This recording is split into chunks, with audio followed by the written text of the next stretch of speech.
was him calling me out for judging him. Now, in outside in world, I could have played that. Oh, I'm this, I've accomplished this, I've achieved this, I achieved it. You don't get to say that to me.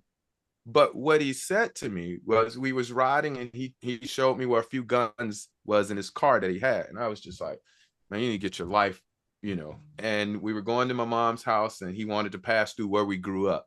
And it's a lot of violence in that area. And I was just like, bro, I just ain't up for it, man. Can we just like go to mama's house and chill? Like, I ain't with the shit.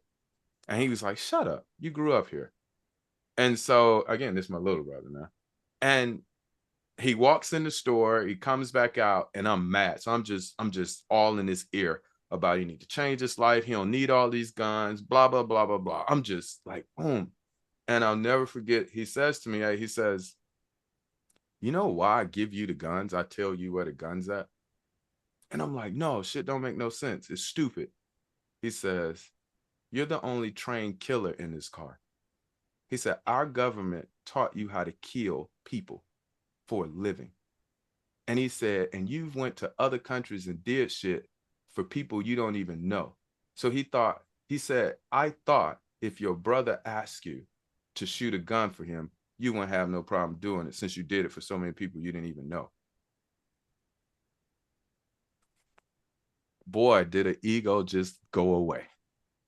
Like the deflation of ego at that point made me realize that my parents wouldn't have cared if I died on a battlefield for the United States of America and he died in the streets in a shootout. My parents were just going to hurt because they lost a son. He carried a gun every day of his life. I used to carry one for mine. I called the people I travel with teammates. He called the people his homies. And it was like, holy shit. Who am I to judge anybody? You know, and I have to own it when it does. I was like, you're absolutely right, man. There is no difference. And you're right. I want both of us to get home. So where are your guns? If something happens to you, it's gonna be my mom and my dad, my grandma. Like we the same. We're brothers, you know. So yeah, that was the thing of I'm in no place to judge anybody.